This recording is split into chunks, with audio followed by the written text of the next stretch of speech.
नमस्कार। एक बार फिर से हम आपके लिए हिमाचल जी के कुछ इंपॉर्टेंट क्वेश्चन लाए हैं। ये क्वेश्चन आपको आने वाले पटवारी के एग्जाम में काफ़ी हेल्प करेंगे और साथ में जो भी आपके HPRCA के और HPPSC के एग्ज़ाम होंगे उनके लिए भी काफ़ी इंपॉर्टेंट रहने वाले हैं। तो चलिए देखते हैं आज का पहला प्रश्न। The greatest revolutionary Shri Yashpal belong to which district of HP? महान क्रांतिकारी श्री यशपाल किस जिले से संबंधित हैं? ऑप्शन ए है सिरमौर, बी शिमला, सी बिलासपुर, डी हमीरपुर। तो यशपाल कहाँ से संबंधित हैं? यशपाल हमीरपुर जिले से संबंधित हैं। कई बार ऐसा भी पूछ लिया जाता है कि हमीरपुर जिले के कौन से गांव से यह संबंधित है, तो ये भूमपल गांव से संबंधित है। यशपाल जी हमीरपुर जिले के भूमपल गांव से संबंधित हैं और विप्लव नाम से इन्होंने हिंदी और बागी नाम से उर्दू में पत्रिका का संपादन किया है, पत्रिका निकाली है। तो ये भी आप याद रखिएगा, बागी नाम से उर्दू और विप्लव नाम से हिंदी में पत्रिका निकाली है। ऑप्शन डी इसका राइट आंसर हो जाएगा। Who was the first recipient of Parshuram award in 1987 AD? सन 1987 में परशुराम पुरस्कार का प्रथम प्राप्तकर्ता कौन था? ऑप्शन ए है सुमन रावत, बी अंजलि रावत, सी सुनीता रावत, डी अंकिता रावत। तो परशुराम पुरस्कार 1987 में किसे दिया गया था? सुमन रावत को दिया गया था। ऑप्शन ए इसका राइट आंसर हो जाएगा। और सुमन रावत कौन है? सुमन रावत जो है वो एथलीट हैं और ये कहाँ की रहने वाली हैं? सुमन रावत जो है ये मंडी सुंदरनगर की रहने वाली हैं। और परशुराम पुरस्कार क्या है? परशुराम पुरस्कार हिमाचल प्रदेश का सर्वोच्च खेल पुरस्कार है। इस पुरस्कार में जो है वो प्रशस्ति पत्र और परशुराम की प्रतिमा और नगद जो है नगद पुरस्कार प्रदान किया जाता है। और इनको जो है सुमन रावत को अर्जुन पुरस्कार भी मिल चुका है। इनको अर्जुन पुरस्कार भी मिल चुका है, ये भी आप याद रखिएगा। 1987 में अर्जुन पुरस्कार भी इनको मिल चुका है। नेक्स्ट क्वेश्चन देखिए, Kahluri is spoken in which district of HP? Kahluri जो बोली है हिमाचल प्रदेश के किस जिले में बोली जाती है? ए बिलासपुर, बी हमीरपुर, सी ऊना, डी कांगड़ा। तो कहलूरी कहाँ बोली जाती है? कहलूरी बिलासपुर जिले में बोली जाती है। ऑप्शन ए इसका राइट आंसर हो जाएगा, बिलासपुर जिला। बिलासपुर ज़िले के बारे में थोड़ा सा और जान लेते हैं। बिलासपुर ज़िला जो है कहाँ पर है? हिमाचल प्रदेश के दक्षिण पश्चिम में यह स्थित है। और ज़िले के रूप में इसका गठन कब हुआ? 1 जुलाई 1954 को ज़िले के रूप में इसका गठन हुआ। और ज़िला मुख्यालय इसका बिलासपुर में ही है। और जनसंख्या घनत्व की बात करें इसकी तो 327 इसका जनसंख्या घनत्व है। नेक्स्ट क्वेश्चन देखिए, who was founder of Chamba? Chamba का संस्थापक कौन था? तो ये आप सबको पता ही है, चंबा के संस्थापक कौन थे? मारूवर्मन या कहीं मेरुवर्मन लिखा होता है, ये चंबा के संस्थापक थे मारूवर्मन। और कब इन्होंने चंबा रियासत की स्थापना की थी? चंबा रियासत की स्थापना की थी इन्होंने 550 AD में। 550 AD में इन्होंने चंबा रियासत की स्थापना की थी। और भरमौर को जो था राजधानी बनाया था। अब बात आती है कि अगर चंबा रियासत की स्थापना मेरुवर्मन ने की थी तो चंबा शहर की स्थापना किसने की थी? तो चंबा शहर की स्थापना साहिल बर्मन ने की थी। ये भी आप याद रखिएगा, काफ़ी इंपॉर्टेंट क्वेश्चन है ये। चंबा शहर की स्थापना साहिल बर्मन ने की थी। नेक्स्ट क्वेश्चन देखिए,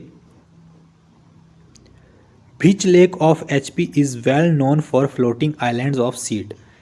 हिमाचल प्रदेश की किस झील को बीजों का तैरता द्वीप के लिए जाना जाता है? ऑप्शन ए है रेणुका, बी कालासर, सी कराली, डी रिवाल्सर। तो फ्लोटिंग आइलैंड्स ऑफ सीड के लिए किसको जाना जाता है? रिवाल्सर को जाना जाता है। ऑप्शन डी इसका राइट आंसर हो जाएगा, रिवाल्सर को जाना जाता है। और ये झील जो है रिवाल्सर को जाना जाता है और ये झील कहाँ है? मंडी जिले में स्थित है। और यह लोमस ऋषि की तपोस्थली है। रिवाल्सर के बारे में कुछ इंपॉर्टेंट चीज़ें जान लीजिए। यह लोमस ऋषि की तपोस्थली है और बौद्ध भिक्षु पद्मसंभव के जन्मदिन पर यहाँ छेशु मेला भी लगता है। ये काफ़ी इंपॉर्टेंट चीज़ें हैं, इनको नोट कर लीजिएगा चाहे आप। यह लोमस ऋषि की तपोस्थली है और बौद्ध भिक्षु पद्मसंभव के जन्म दिवस पर यहाँ पर छेशु मेला भी लगता है। और इस झील को तैरते हुए बीजों का तैरता हुआ द्वीप भी कहा जाता है। और ये डिस्ट्रिक्ट मंडी में यह झील पड़ती है। और रेणुका झील की बात करें, रेणुका कहाँ पर है? रेणुका झील जो है सिरमौर में है और ये हिमाचल की सबसे बड़ी प्राकृतिक झील है। रेणुका झील सिरमौर में है, हिमाचल की सबसे बड़ी प्राकृतिक झील है। और इसकी आकृति जो है वो सोई हुई स्त्री की तरह इसकी आकृति है। और यह झील रामसर आर्द्रभूमि साइट है। अब बात करें कालासर झील की। कालासर झील कहाँ है? कालासर झील मंडी में है और कहाँ पर है? रिवाल्सर में है और ये 1755 मीटर की ऊंचाई पर स्थित है। 1755 मीटर की ऊंचाई पर यह स्थित है। अब बात करें कराली झील की, तो कराली झील शिमला में है और एक झील आती है करेरी झील। तो कराली और करेरी में आपने कंफ्यूज नहीं होना है। करेरी झील जो है कांगड़ा में है। ये 3048 मीटर की ऊंचाई पर स्थित है करेरी झील, जो कि कांगड़ा में है। और कराली झील ये शिमला जिले में पड़ती है। तो इस तरह से इनको आप याद रखिएगा। नेक्स्ट क्वेश्चन देखिए, first BJP government in HP was headed by. Himachal Pradesh में प्रथम बीजेपी सरकार की अध्यक्षता किसने की थी? ऑप्शन ए है Shanta Kumar, B Prem Kumar Dhumal, C Jairam Thakur, D none of these. तो first BJP government of HP was headed by Shanta Kumar. Shanta Kumar के द्वारा प्रथम बीजेपी सरकार की अध्यक्षता की गई थी। ऑप्शन ए इसका राइट आंसर होगा। नेक्स्ट क्वेश्चन देखिए, HP launched e governance plan called Him स्वान in which year. Himachal Pradesh द्वारा ई गवर्नेंस योजना हिम स्वान किस वर्ष शुरू की गई? तो हिम स्वान योजना किस वर्ष शुरू की गई? हिम स्वान योजना शुरू की गई 5 फरवरी 2008 को हिम स्वान योजना शुरू की गई। ऑप्शन ए इसका राइट आंसर होगा। और ये किसके लिए की गई थी? वेब के माध्यम से जो था वो सूचना का बेहतर प्रसार करने के लिए की गई थी। और हिमाचल, इसकी फुल फॉर्म क्या है? Himachal state wide area network Him स्वान की फुल फॉर्म है। और इस योजना के माध्यम से जो था connectivity under this program horizontal connectivity is provided to the various government department. तो वेरियस जो भी गवर्नमेंट के डिपार्टमेंट थे, बोर्ड थे, कॉर्पोरेशन थे, उनको ब्लॉक लेवल तक, छोटे से छोटे लेवल तक जो था वो जोड़ा गया था इंटरनेट के माध्यम से। हॉरिजॉन्टल और वर्टिकली कनेक्टिविटी इसको प्रदान की गई थी ताकि वेब के माध्यम से सूचना का बेहतर प्रसार किया जा सके। तो ऑप्शन ए इसका राइट आंसर हो जाएगा। हिम स्वान योजना लॉन्च की गई थी 2008 में। नेक्स्ट क्वेश्चन देखिए, in which year work of Rohtang tunnel project commenced. Rohtang tunnel परियोजना का कार्य किस वर्ष शुरू हुआ? ऑप्शन ए है 2005, बी 2010, सी 2014, डी 2017। तो रोहतांग टनल का जो प्रोजेक्ट शुरू हुआ था वो 28 जून 2010 को शुरू हुआ था। इसका कार्य ऑप्शन बी इसका राइट आंसर हो जाएगा। Shri Hari Rai temple is located at which place in HP. Shri Hari Rai मंदिर हिमाचल प्रदेश के किस स्थान पर स्थित है? ऑप्शन ए है चंबा, बी नगर, सी रामपुर, डी नालागढ़। तो श्री हरि राय मंदिर चंबा जिले में स्थित है। ऑप्शन ए इसका राइट आंसर हो जाएगा। चंबा जिले के बारे में अभी हमने जाना था कि चंबा शहर की स्थापना साहिल बर्मन ने की थी। अब बात करते हैं कि श्री हरि राय मंदिर की स्थापना किसने की थी। तो श्री हरि राय मंदिर की स्थापना जो था राजा लक्ष्मण बर्मन ने की थी। अन्य मंदिरों की बात करें चंबा में कौन कौन से मंदिर हैं, इनको भी आप याद रखिएगा। गणेश मंदिर ये भी चंबा में है, सीताराम मंदिर चंबा में है, राधा कृष्ण मंदिर चंबा में है, शक्ति देवी मंदिर ये भी चंबा के छतराड़ी में है। तो इस तरह से इनको आप याद रखिएगा। नेक्स्ट क्वेश्चन देखिए, Datarpur princely state was founded by. Datarpur राजसी राज्य की स्थापना किसने की? ऑप्शन ए है Datarchand, B Jaichand, C Alamchand, D Havaychand. तो दतारपुर से पता लग जाता है कि दतारपुर नाम से ही पता लग जाता है कि इसकी स्थापना जो थी दतारचंद ने की थी। तो दतारपुर राजसी राज्य की स्थापना जो था वो दतारचंद ने की थी 1550 ईस्वी के आसपास। ऑप्शन ए इसका राइट आंसर हो जाएगा। 1550 ईस्वी के आसपास इसकी स्थापना की थी। जयचंद ने किसकी स्थापना की थी? जयचंद ने ठियोग की स्थापना की थी।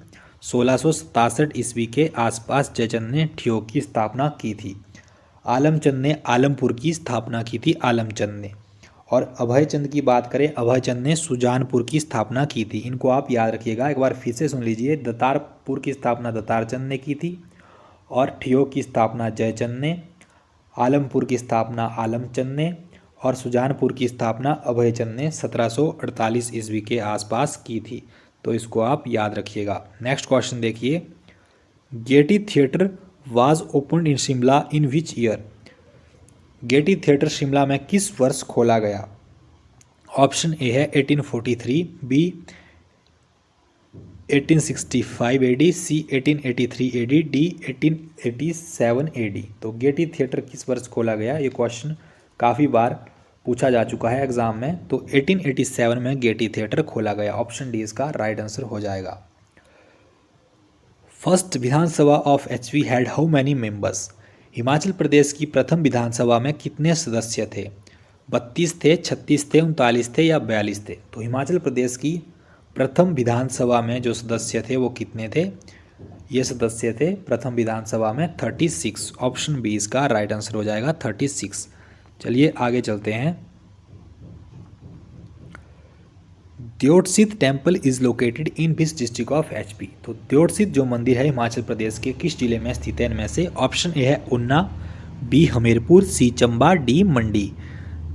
तो द्योतसित मंदिर आप सबको पता ही है कहाँ पर है, बाबा बालकनाथ का मंदिर है और ये कहाँ पर है? ये हमीरपुर जिले में स्थित है। ऑप्शन बी इसका राइट आंसर हो जाएगा हमीरपुर। हमीरपुर जिले के अन्य मंदिरों के बारे में थोड़ा सा जान लेते हैं यहाँ से। चामुंडा मंदिर ये सुजानपुर टीरा में स्थित है और 1761 में घुमंड चंद ने इसका निर्माण करवाया था। गसोता मंदिर यह भी हमीरपुर जिले में है। मुरली मनोहर मंदिर ये भी हमीरपुर जिले में है। इन मंदिरों को भी आप याद रख लीजिएगा। कई बार जो बिल्कुल भी फेमस मंदिर नहीं होते, प्रसिद्ध मंदिर नहीं होते, उनके बारे में भी पूछ लिया जाता है। नेक्स्ट क्वेश्चन देखिए, who is known as the Pahari Gandhi from Dehra Gopipur Kangra.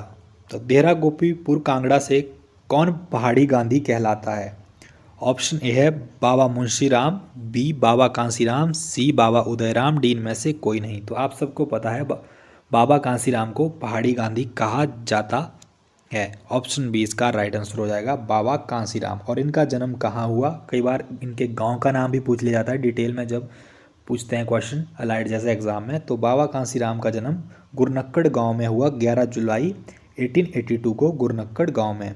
और 1937 में 1937 में गदड़िया जनसभा में पहाड़ी गांधी नाम इनको दिया गया। गदड़िया जनसभा में पहाड़ी गांधी नाम इनको दिया गया।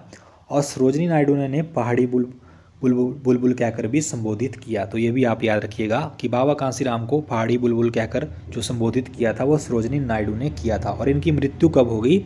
इनकी मृत्यु 1943 में इनकी मृत्यु हो गई। 1943 में इनकी मृत्यु हो गई। नेक्स्ट क्वेश्चन देखिए, Dodra Kwar region lies in which district of HP. Dodra Kwar क्षेत्र हिमाचल प्रदेश के किस जिले में आता है? ऑप्शन ए है शिमला, बी कुल्लू, सी सोलन, डी किन्नौर। तो डोडरा क्वार क्षेत्र कहाँ पर आता है? डोडरा क्वार क्षेत्र शिमला जिले में आता है। ऑप्शन ए इसका राइट आंसर हो जाएगा शिमला जिला। Who presented the golden house over the holy flame in Jwalamukhi temple. तो ज्वालामुखी मंदिर में पवित्र ज्वाला पर स्वर्ण छत्र किसने प्रदान किया था? सोने का छत्र किसने चढ़ाया था? आपने सुना ही होगा इसके बारे में काफ़ी। ऑप्शन ए है अकबर, बी शाहजहां, सी हुमायूं, डी जहांगीर।